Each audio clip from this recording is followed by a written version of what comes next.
The thing about entrepreneurialism is you will do a lot of different things that will not work.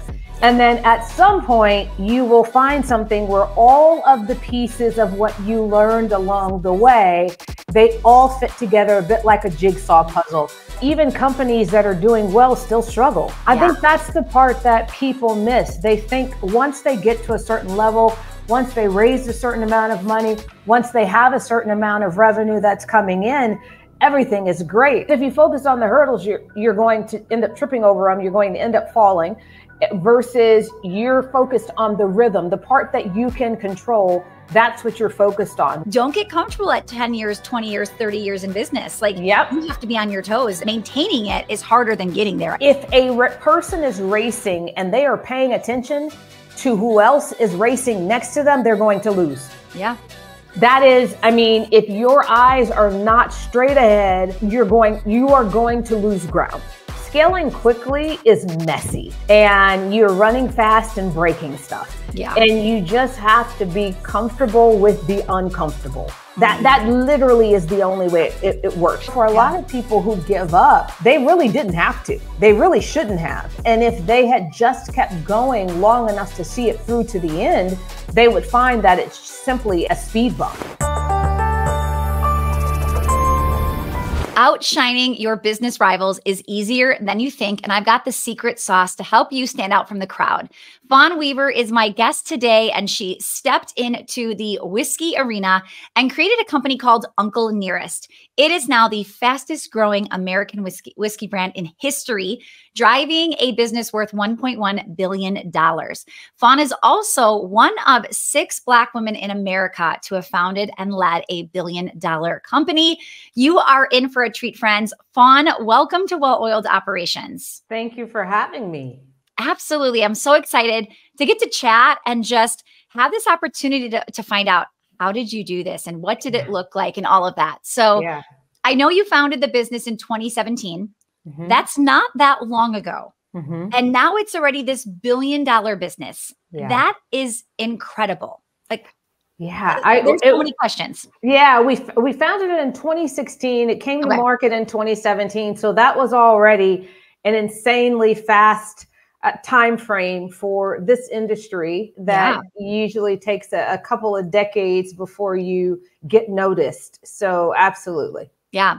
So before we get into the how and what you did and all of that fun stuff, I always love to ask when I'm talking to people that are just thinking bigger, when did you have the intention to build a $1 billion brand? I never did. I had the intention of cementing the legacy of the first known African-American master distiller, of making his name ubiquitous around the world. So anywhere I travel, I can say the name Jim Beam, Johnny Walker, Jack Daniel.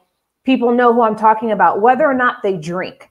They know who I'm talking about, which means that they have created legacies around the world. And that has never been the case for an African-American. So to do that for Nearest Green was the goal. That means that a $1 billion company isn't even scratching the surface, because the smallest company to do that is worth 40 billion. So when I look at $1 billion, 1.1 billion, where that may be exciting for other people, for me, it actually is not. Oh, okay. I love getting around people thinking bigger, because when you say, oh, that's not even a big deal. Right? It's just that energy is so good to be around and so fun to hear. Wow, I'm thinking smaller than I need to be, than I can be, than the opportunity. So good. Can you share the story of how you got into this? And I would love to know, were you always entrepreneurial? Were you doing something before this in 2017? Like, what led you to even say, I can take this on? What is your passion? I've been an entrepreneur for 30 years. So this is not a new thing. And the thing about entrepreneurialism is you will do a lot of different things that will not work. And then at some point you will find something where all of the pieces of what you learned along the way, they all fit together a bit like a jigsaw puzzle. And it's like, okay, I can take this from this lesson from this lesson from this lesson from this. I think for a lot of folks, especially if you're entrepreneurs, if your first sort of thought process when something doesn't go right is to not look outward, but to look inward and to figure out what you could do differently, how you're going to change this or that moving forward, and you don't do a blame game, the faster you get to success. That is my belief. And so for me, every single thing that I did in that 27 years leading up to that, 26 years leading up to this of entrepreneurialism, I will say that every single bit of it were lessons learned. I have no regrets because every single one ended up being a stepping stone to where I am today. But I started my first company when I was 18. I left home when I was 15. And so my path to where I am today is very different than I would say the average path. Yeah. And it's good to hear, right? You know, maybe somebody's in a season of it's not going well. Business isn't doing what you wanted it to do or thriving in this time, right? With everything that's going on right now in the world. That might just be one chapter, right? In many chapters of where we're ending. Well, and then we also have to remember that even companies that are doing well still struggle. I think that's the part that people miss. They think once they get to a certain level, once they raise a certain amount of money, once they have a certain amount of revenue that's coming in, everything is great. And I remember hearing, last year I was at an event with Elon Musk, and I remember him saying that when he was going to do one of his series raises, that if the funding hadn't come in on that Friday, all payroll checks were bouncing that Monday. Now you're talking about someone who had already built a multi-billion-dollar company by that time. So what a lot of people, I think, where they get knocked off is they think that the bigger they get, the more revenue is coming in, the easier it is. And that's not true. Not if your goal is not to just maintain, but to continue to grow. If your goal is to continue to grow, that means that you're continuing to utilize more resources. There's a reason that a company worth $100 billion is still doing a raise. Yeah. There's a reason for that. Yeah. I think that's important to hear too, right? People listening to this show, they maintain is not a word. No. Plateau is not a word that they want, right? Right. They do want that next level. So it is good to hear, right? To have a reminder of like, because I think sometimes we say things like, well, it should be easier. I've been doing this for 20 years. Like, why isn't this easier? Well, if you keep trying to outdo yourself, and go to another level you've never been, why would it be easier? Well, and it's not like the world is stagnant. It's continued to evolve. What is entering the conversation every year is different. This year is easily the most challenging year in the spirits industry in at least a generation. Wow. They just, the larger spirit conglomerates that run 90% of the volume of alcohol in this industry, every single one is struggling. So yes, they make a lot of money, but if you have to spend all of your time having conversations with shareholders because you're down, and what you'll notice is they'll be down by like 8%, 9%, but none of them going to double digits. Why?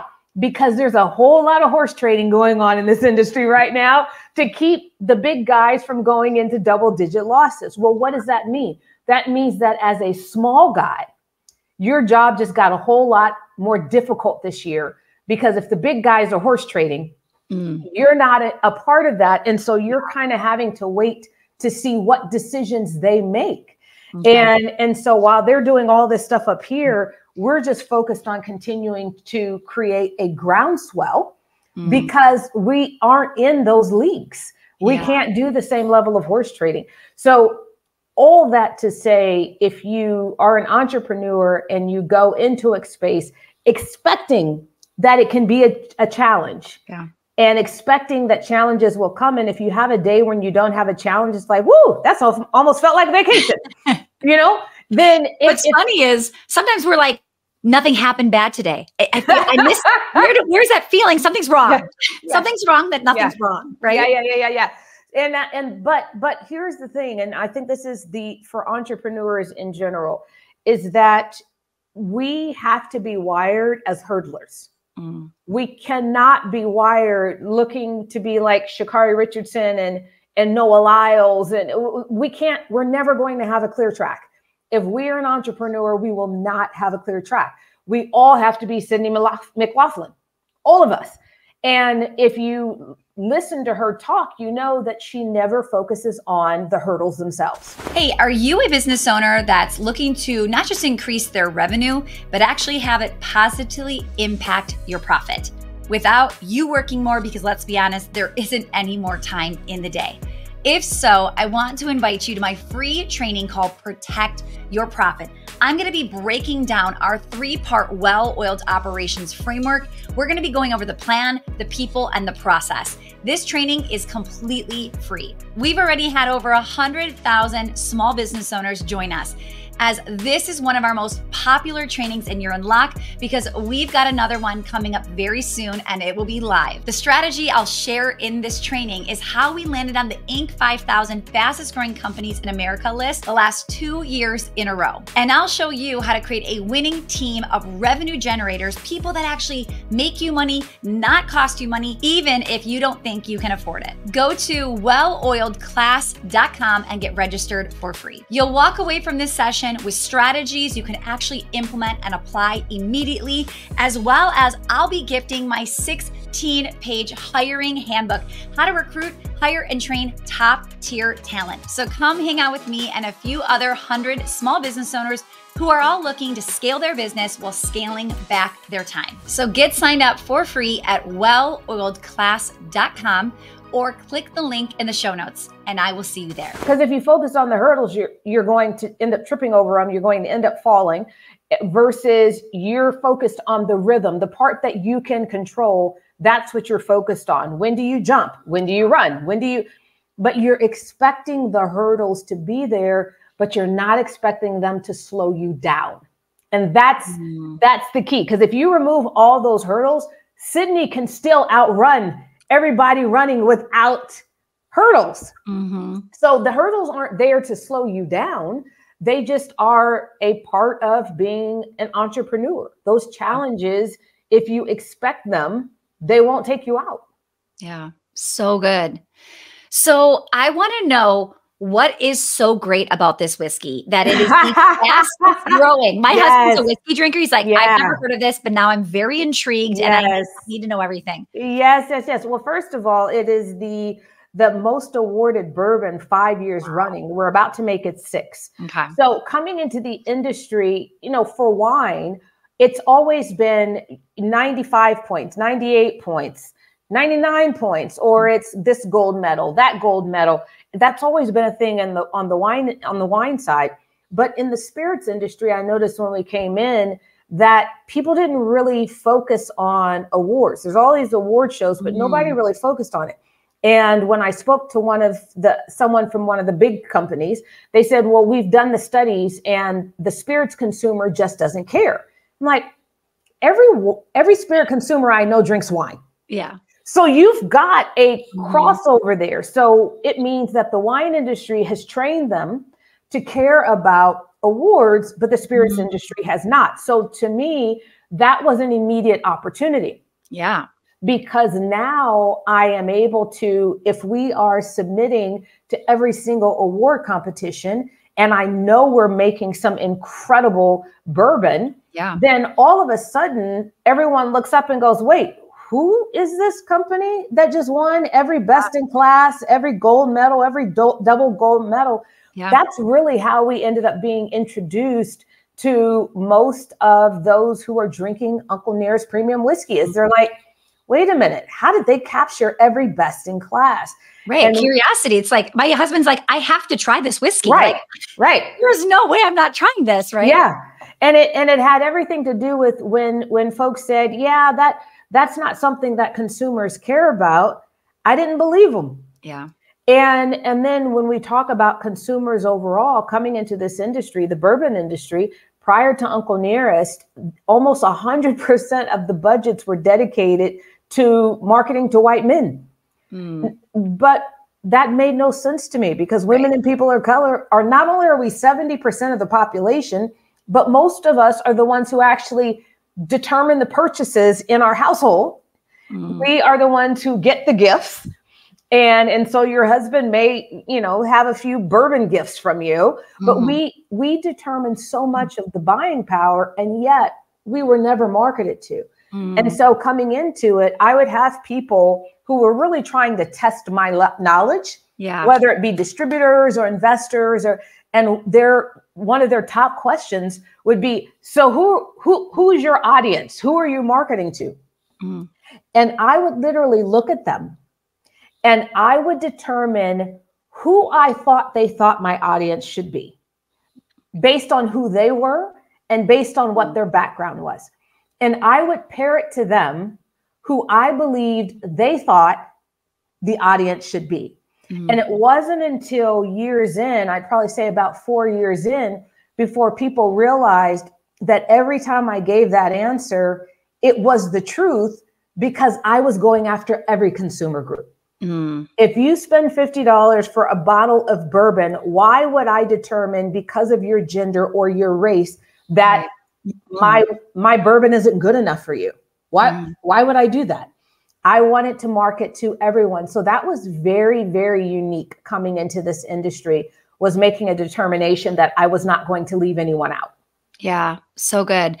Well, and going back to the awards and somebody saying to you, they don't care, don't waste your time. Yeah. I love that. Like, this is a great example of, well, we're going to test it anyway. Like, you have the data of saying, oh, wow, we applied for the award, nothing's happened. Yeah. You have the opposite effect of, we applied, we're receiving awards, and people are coming from that specific sector. Yeah. Absolutely. We've run the same campaign for 5 years now. Wow. Most awarded bourbon in the world.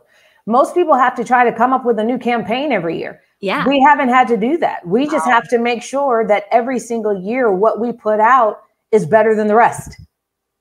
And, so good. And then we run the same campaign all over again. Yeah. I mean, I don't think you need a better campaign than most awarded in the world. No. I think you're golden right there. Okay. I think we're okay. So that's a huge strategy. And it also reminds people too, you know, I have an award sitting right here. I've got things in the back. You don't get those awards because somebody decided to give it to you. You apply, you put your name in. Absolutely. And I think a lot of people forget that. They're like, why am I not getting awards? Well, how many did you apply to? You said you applied to everyone you could find. Every single one. And you have to budget for it. Those things they're not cheap, but you have to look at it as, does this help to distinguish me from the crowd? If you walk into any liquor retailer, the bourbon section is not small. And so many of them that are on those shelves have 100-year start, 150-year start. Yeah. And so how do you distinguish yourself in a space in which people have been in it forever? It's real simple. You go up against all of them. And you prove yourself to be better. Now, if you're coming in and you're mediocre, well, then I can't help you. But if you're coming in with a product that can go toe to toe with those who have been sort of resting on their laurels for a century, then now you've got an opportunity. So where people look at it, and if an industry has been the same way for a long time, they go, well, how do you break into it? And it's so hard to break into it. And I look at that and think, that's the easiest one to break into. Because you're going into an industry in which people have been doing it so long that they can get lazy. Yeah. Yeah. I woke a lot of people up. This company, Uncle Nearest, woke a lot of people in this industry up. Yeah. So I want to talk about that for just a second. So I have a couple businesses, and one of them I actually started was like a dance studio, and I was the newbie. I was up against a 30-year-old dance studio, but I woke them up, and I definitely came in, and they weren't expecting me, but now we're 22 years old. And somebody said, oh yeah, they're opening, but they're new. No big deal. I said, hold up.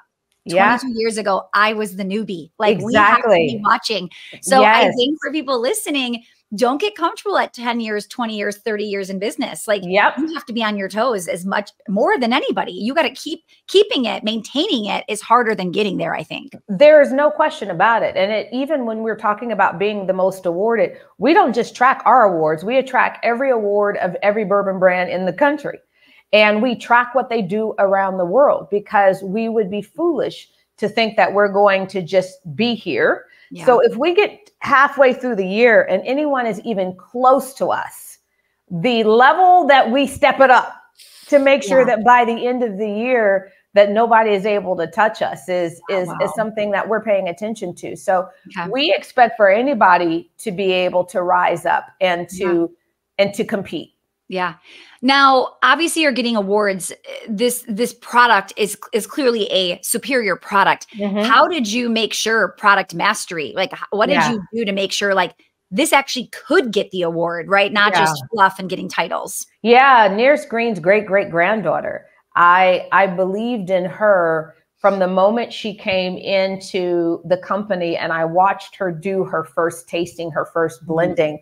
And it became so clear that whiskey was in her blood, that legacy, that she was absolutely meant to carry it on. And so one of the things in our industry that has gone on for so long is that you have blenders who essentially take whatever the batch is that is out into the marketplace, they'll hold some of it back. Then their future tasting sessions are all about matching what is already in the market. Yeah. And Victoria Edie Butler, our master blender, Nearest's great-great-granddaughter, she had a completely different take on it. She said, I don't want the batch to taste the same as the last one. I want it to taste better. And so for her, every single time she's doing a tasting or a blending, she's literally thinking, is this double gold worthy? And if she doesn't believe it to be double gold worthy, it stays in that barrel and it ages a little longer. And so that also is very unique to us and how we approach this. And before the thought process was, well, consumers want a level of consistency. They want to know that it's the same every time. Yeah. And we didn't believe that.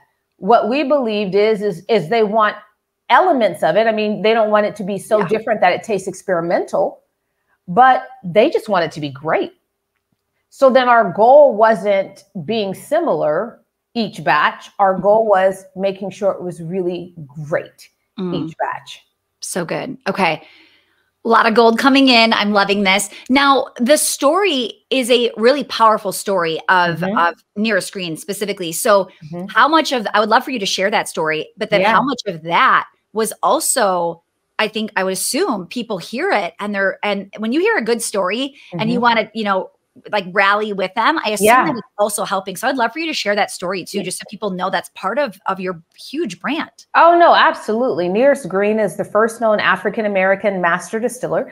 He was the teacher of a young Jack Daniel. He was his mentor. He was also the first master distiller for Jack Daniel Distillery and the only known master distiller for Distillery Number 7. And his story, the entire time Jack Daniel was alive, when Jack Daniel's descendants ran the distillery and continued to chair the board of the company even after they sold the company. But until that last of of Jack's descendants to pass away in 1978, the story of Nearest Green and his boys and their legacy was always told at Jack Daniel Distillery. And it wasn't until between 78 and 79 that the story disappeared. And so we were able to bring back to the forefront something that Jack and his family so intentionally did when they were alive, which was to give credit where credit is due. And so, yes, that story absolutely has a lot to do with it, but it's also because for us, we're such a purpose-driven company. We've never looked at it as our job to make a whole lot of money. We've looked at it as our job to make Nearest's name ubiquitous around the world. Yeah. That means we have to make a lot of money to be able to compete with the big guys. But the making of the money wasn't the goal. Yeah. The goal is for people around the world to know Nearest's name, to know his legacy. And so our approach to everything is slightly different because money is not the goal. Yeah. And I think when money is the goal, you can feel it and you can tell, and mistakes are made because people are just trying to, right? And I think having that is so powerful as you're scaling. Oh, absolutely. And the thing is that consumers know when it's just about the money. They really do. Yeah. And they can feel when it's about something more than that. I think they can also feel, and they're also drawn to a brand and a story that has had a struggle, like a significant struggle. So whether it be, the Spanx of the world or the Tito's of the world, there is something that folks are drawn to when it wasn't just given. Yeah, absolutely. I want to ask you, How do you feel about your competitors? I think a lot of us can get really caught up in what they're doing. And, sometimes we can get very like territorial of our business.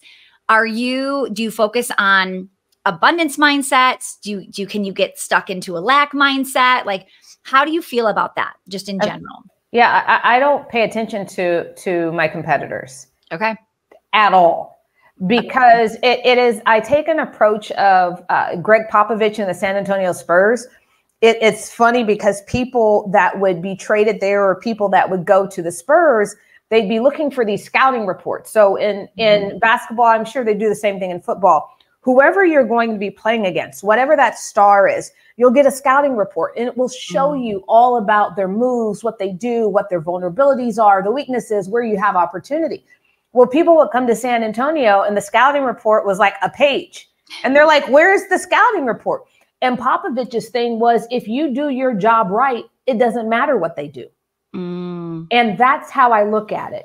I don't believe in competition in that regard, because if we all work and we're all doing our best, we're simply going to make the pie bigger.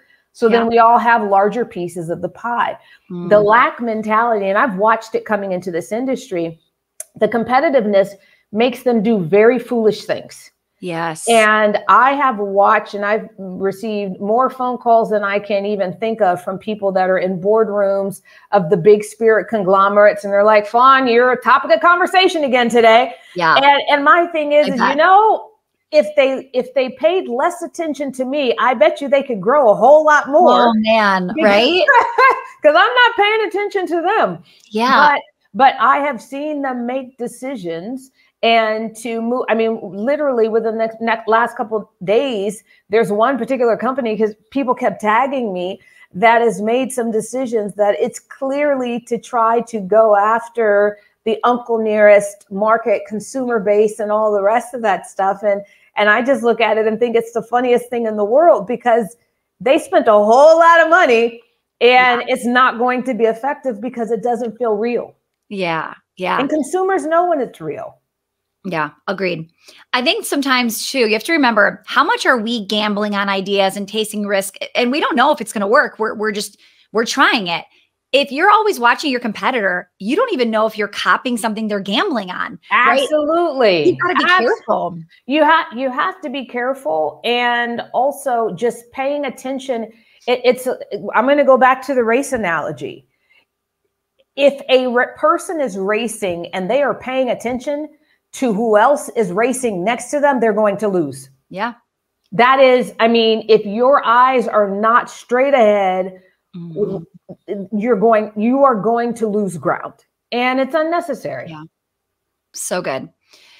All right. If you're listening and you're getting inspired by Fawn's story, make sure to hit the like button and give this video some love. Fawn, this is just like so good. I know you've built this incredible brand, and I've heard you say in an interview, you start all your businesses by owning the land. Yeah. Can you share, what does that definition mean? It means literally you start with the land. So if you think about some of the best restaurants that you have just absolutely loved, and then you wake up one day and then where did they go? What happened? And it's because their landlords increased the rent so much that they can no longer afford it. So what happens is for a lot of these businesses, they go into spaces where they rent. They become popular, and it increases the value of the space. Then they get priced out of the space that they essentially created value for this entire building. And so what I always recommend, especially to women and to people of color, is if you can do it, it's better to find a space that you can buy, even if it's smaller, even if it's not exactly what you want, but then you don't run the risk of having to relocate your business because you have built a popular business that then created value for the space you're in. So with every single thing, that whether it's Uncle Nearest, if it's the cognac company that we are raising up in France right now, vodka company that we just bought, the moment we bought the vodka company, we began looking for a home for it here in Tennessee to make sure that we own where that is being made. And so that is always going to be very important. Our distillery is 458 acres. We kept buying all the parcels next to it. Yeah. But it's now the 7th most visited distillery in the world. Wow. So think about it. Think about it like this: we'll have about 250,000 plus people that will come there this year, all learning about Nearest Green, all going back to wherever their markets are, and sharing with bartenders and restaurant owners and bar managers all about Uncle Nearest and what they learned when they were at Nearest Green Distillery. We can't pay for that kind of marketing. Yeah. We have tens of thousands of ambassadors around this country talking about Uncle Nearest on a very regular basis. That doesn't happen if we did not own the land and have some place to bring people to make them raving fans of the brand. Yeah, so good. Well, and I was fortunate enough to be in a room one day where when I was learning about building my studios, the person on stage said, get your own buildings. Yeah. And that was one of the first things I did. Now I have 3 commercial buildings for our 3 locations.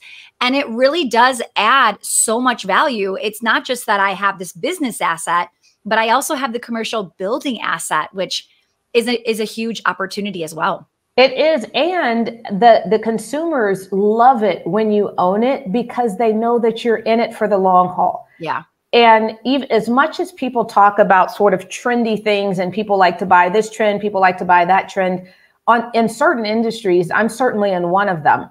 In certain industries, people really care that you're going to be around for generations. It actually matters to them.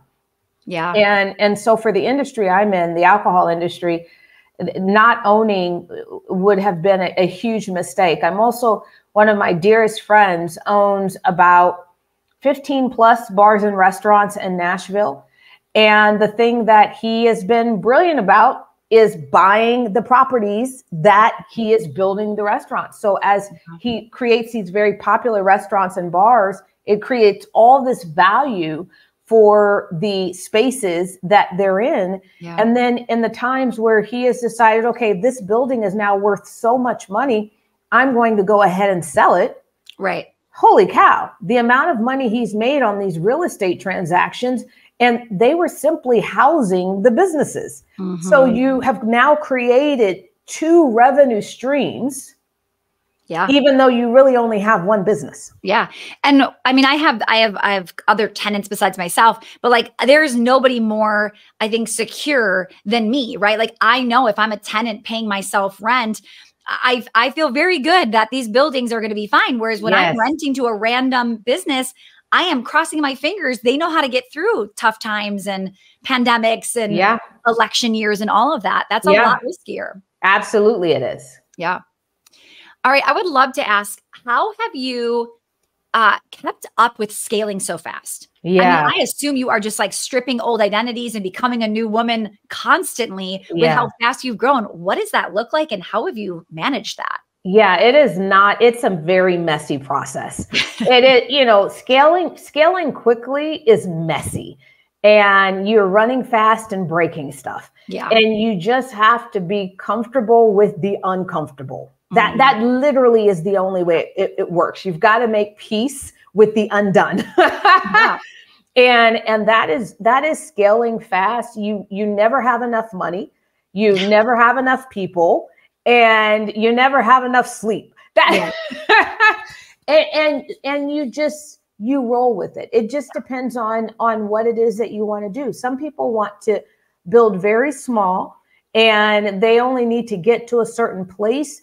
And then they're happy, they're content. They get to go home and 9 to 5, go to the office. And I was listening to an interview recently, and someone was talking about Eminem, the rapper, and the fact that he has always treated his career as a 9 to 5.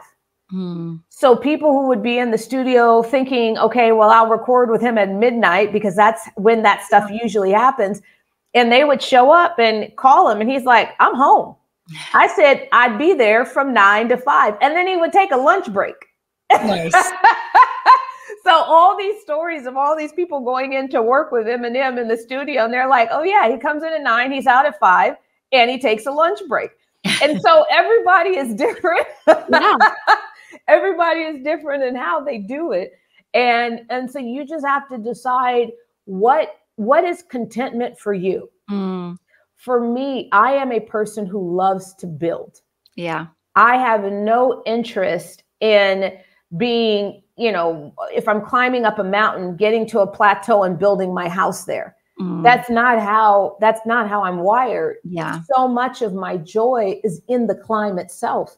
It's in the build itself. But that's not everyone. And so you just have to know what works for you. And here's the thing, especially in America, we need entrepreneurs that want to just keep growing, keep building. And then we need some that are 9-to-5ers. Yeah. We need all of us. You just have to decide what you are and what you're content at. Yeah. And I think you'll know, right? I was in a place where I thought I had kind of made this level and I felt really good and I was going to kind of slow down and it was good. And then 6 months in, I'm like, I am bored out of my mind. Like I missed everything about what I was building. So I went to build again. And I think you'll know. I think you'll know. Are you happy? Yeah. Are you fulfilled? Do you feel like something's missing? Every single person who I know that has sold their business has regretted it. Every single one, especially the ones that sold for the most money. Really? Well, because then now you've got all this money and you've been building for so long. So now all you really needed was like a 4-week vacation, not a 4-year vacation. Yeah. So somewhere around, week number 8, they get really antsy and then they start trying to figure out, well, what's the next big idea? And it's very rare for the next big idea to be as big as the first idea. So then they spend so much time trying to get back into the first idea. Yeah. I've watched it happen over and over again. It's funny because it's like, I'm burnt out. I want to sell. I want to be done. And you're like, a 2-week vacation would do you just fine. Just fine. But like actually take the vacation. Yeah. Don't just go and then keep doing work. That's not going to help. But if you just took the vacation, you'd come back, the creativity, you'd come back with just so much. Yeah. Oh, so good. Okay. I read somewhere that you started with an all-female executive team. Oh yeah. Okay. Is that true? Do you still have it? Was it on purpose? I'm curious like how that worked. I did not intend to build an all-female executive team. I didn't even know I had, because in my company, there isn't really hierarchy. So there's always so many people around the table, even in a meeting that is in an ELT meeting, we always have people in and out. So it really never dawned on me. I didn't realize it. Then I was doing an interview and I was describing every person in the ELT, and that person who was doing the interview said, wait, did you just name all women? And I had to think about it. Wow. Because there are so many men in my company that are high ranking that I listen to. And I had to think about it. I said, oh, holy cow. Yeah. My ELT is all women. And that the only reason that's changed is that Keith, my husband of now about to be 21 years, is the CEO of Nearest Green Distillery. And he oversees all of our operations worldwide. Okay. And so that's the only difference. Otherwise, everybody is still women. Okay. I love it. I wasn't sure if you had an intention behind it. You actually planned it. That's interesting that you're like, I didn't know until somebody pointed it out. No, I hired the best and they just happened to be women. I love it. Okay. So good. Now, I heard you talk about a moment where your bank account was negative. Okay. 1.6 million. Yeah. Say that again. I think it's 1.6 million. Okay. Yeah. So everything is telling you this isn't working. Like you're seeing negative numbers in your bank account. Yeah. But yet you didn't give up. What makes you keep going and think you can possibly get out of that? That number never said to me things weren't working. That number said to me that things weren't planned as well as they should have been. Dang. I just want to like stop that. Right. Like it is so much mindset. Right? You looked at that and just didn't think what 90% of people would have thought. No, I thought, what could we have done differently? What should we have done differently? And what will we do differently moving forward? because it wasn't a question of whether or not the business was great. It wasn't a question as to whether or not the team was great and the product was great. We had all of those elements. What we didn't have was proper financial planning. Wow. So you just got that information and said, well, let's fix that. Yeah, well, it's compartmentalizing, right? Yeah. So many people, they get stressed out and then everything starts to run together as if it's one collective problem. And one of my gifts, if you will, is to compartmentalize. I can have that situation over here, but still be able to see all of the good that's still moving this company forward. So for a lot of people who give up, they really didn't have to. They really shouldn't have. And if they had just kept going long enough to see it through to the end, they would find that it's simply a speed bump. So good. All right, I'm curious, was there any moment where you were surprised at how fast this was growing, or were you almost expecting it? I was expecting it. Okay. I actually think it's grown too slow. You're like, not big enough. Let's go. I think it's grown too slow because the cost of being in this business is so high that the expenses almost always outpace the revenue. Yeah. Because when you're in a business in which you're going against big guys that have been there established for over a century, what they're able to do is pretty extraordinary, and how the things that they manipulate to hit their numbers. And you're looking at it, and it's one of the other reasons you should never look at another company, because if I kept looking at their numbers and comparing mine to theirs and not realizing how much they were doing to manipulate their own numbers, then I would look at it and think, oh, well, I'm not doing very well. But because the bar I set was against the bar I set, then that's the goal we're going after. And so for me, it's not growing as fast as I would like it to grow. Yeah. Oh, so good. Okay. Where can we find the whiskey? More about you, your book, everything you got going on. Yes. So Uncle Nearest Premium Whiskey, you can find it anywhere, all 50 states. And if you go to unclenearest.com, it's really cool actually to see the short film that we have on there with Jeffrey Wright of Nearest Green. And it tells you the whole story, but you can also see where near you can buy it. So that's the first thing, but we're in about 50,000 locations. So you should be able to find it near you. Love it. And Love and Whiskey, the remarkable true story of Jack Daniel, his master distiller Nearest Green, and the improbable rise of Uncle Nearest, New York Times bestseller list for 7 weeks. And you can find it everywhere. Oh, so good. And the cover is so good. Oh, when I saw it, I was like, yes, like you nailed the cover for sure. Can I tell you something about that cover? Yeah. I had to leave my publisher over that cover. Oh, really? This is when I tell you a lesson in business, that cover, my publisher created a cover, and most authors will tell you they have this battle with their publishers, and a good percentage of them move forward with the covers that the publisher gives them, because the publisher, for the most part, has the last right to determine. And so you can give your opinions, but ultimately the publisher decides what goes out. Wow. And the cover that they had created was so bad that I said, I can't represent that. But I tried to create a middle ground by saying, well, I had a cover created, the one that you love, the one that everyone loves. My sister did that. Oh my goodness. She did it in 24 hours because this other cover was so bad. It's over the Christmas holiday. And I said, can you? So then I sent that cover out to everyone who I respected that was in my phone. And said, everyone loved it. I take it to my publisher hates it. Why? Because they're not the ones who did it. Of course. They were in love with their cover. And so I said, well, let's do this. I could be wrong. Everyone I reached into could be wrong. So let's just send out both covers side by side, have people that know nothing about anything vote on it, just regular old book buyers. Let them vote on it. Let's see what happens. Well, long story short, we get to the end of it, and the publisher, the results were the opposite of mine. even though I knew there was no bias in what I sent out. It was like, hey, which cover do you like better? This one or this one? So once I began unpeeling what those votes were, 100% of them were white.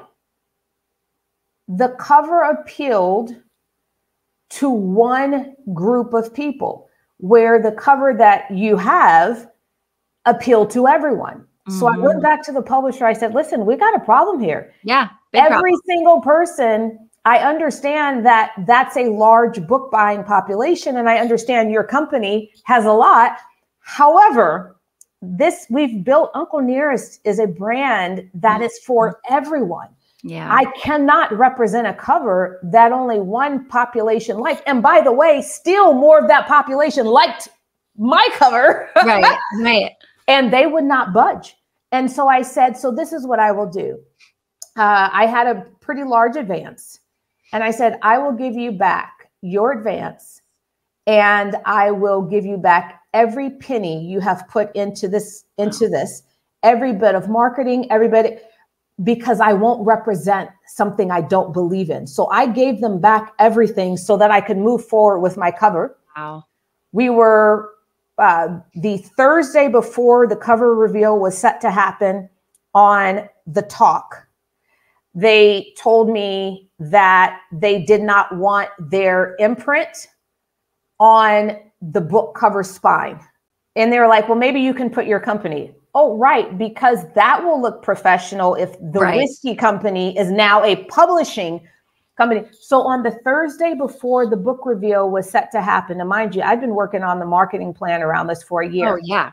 I canceled the contract the Thursday before. Wow. The Monday morning before the Thursday cover reveal, I did not have a publisher. And I was willing to take the risk. Yeah. And I said, and I told the team, I said, listen, I know we've been working on this, the rollout, all the rest of this for over a year, but I would rather hold this book for 2 years and make sure that I put out something I'm proud of than to go with this other one. And so the team was like, we get it, but my God, we've been like ready to go.